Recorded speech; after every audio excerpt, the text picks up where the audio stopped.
ಈ ವೈವಿಧ್ಯಮಯ ದೇಶವನ್ನು ಒಗ್ಗೂಡಿಸುವ ಶಕ್ತಿ ನಮ್ಮ ಸಂವಿಧಾನ. ಸಂವಿಧಾನ ಪೀಠಿಕೆಯಲ್ಲಿ ಜಾತ್ಯತೀತ ಮತ್ತು ಸಮಾಜವಾದಿ ಎಂಬ ಶಬ್ದಗಳು ಬೇಕೇ? ಇದೇ ಈಗ ನಮ್ಮ ಮುಂದಿರುವ ಪ್ರಶ್ನೆ. ಜಾತ್ಯತೀತ ಈ ಪದದ ಅರ್ಥವೇನು?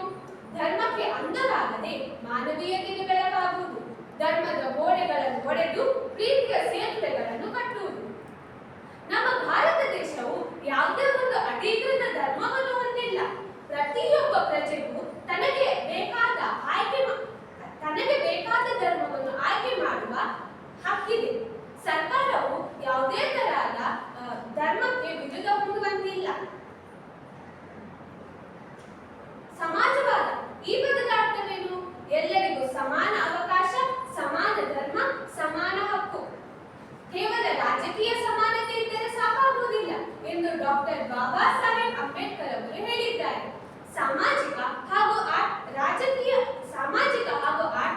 ಆರ್ಥಿಕ ಸಮಾನತೆಯೂ ಇರಬೇಕು.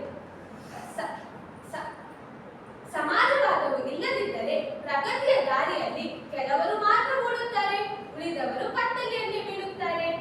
ನಾವು ಬಯಸುವುದು ಒಬ್ಬ ಬಡ ವ್ಯಕ್ತಿಯ ವಿದ್ಯಾರ್ಥಿಗೂ ಮತ್ತು ಒಬ್ಬ ಶ್ರೀಮಂತ ವ್ಯಕ್ತಿಯ ವಿದ್ಯಾರ್ಥಿಗೂ ಒಂದೇ ತರಹದ ಉತ್ತಮ ಶಿಕ್ಷಣ, ಒಬ್ಬ ಬಡ ರೈತನ ಮಗನಿಗೂ ಮತ್ತು ಒಬ್ಬ ಶ್ರೀಮಂತ ಉದ್ಯಮಿಯ ಮಗನಿಗೂ ಒಂದೇ ತರಹದ ಆರೋಗ್ಯ ಸೇವೆ, ಒಬ್ಬ ಸಾಮಾನ್ಯ ಕಾರ್ಮಿಕನಿಗೂ ಮತ್ತು ಒಬ್ಬ ದೊಡ್ಡ ಉದ್ಯೋಗಿಗೂ ಒಂದೇ ತರಹದ ಗೌರವ. ಆದುದರಿಂದ ಇಂದು ನಾವು ಪ್ರತಿಜ್ಞೆ ಮಾಡೋಣ. ಧರ್ಮ ಬೇರೆ ಇರಲಿ, ಭಾಷೆ ಬೇರೆ ಇರಲಿ, ಜಾತಿ ಬೇರೆ ಇರಲಿ, ಬಣ್ಣ ಬೇರೆ ಇರಲಿ, ಆದರೆ ಹೃದಯದ ತಂತಿ ಒಂದೇ ಆಗಿದೆ. ಎಲ್ಲರಿಗೂ ಸಮಾನ ಅವಕಾಶ, ಸಮಾನ ಧರ್ಮ, ಸಮಾನ ಗೌರವವನ್ನು ನೀಡುವಂತೆ ನಾವೆಲ್ಲರೂ ನೋಡಿಕೊಳ್ಳೋಣ. ಧನ್ಯವಾದ.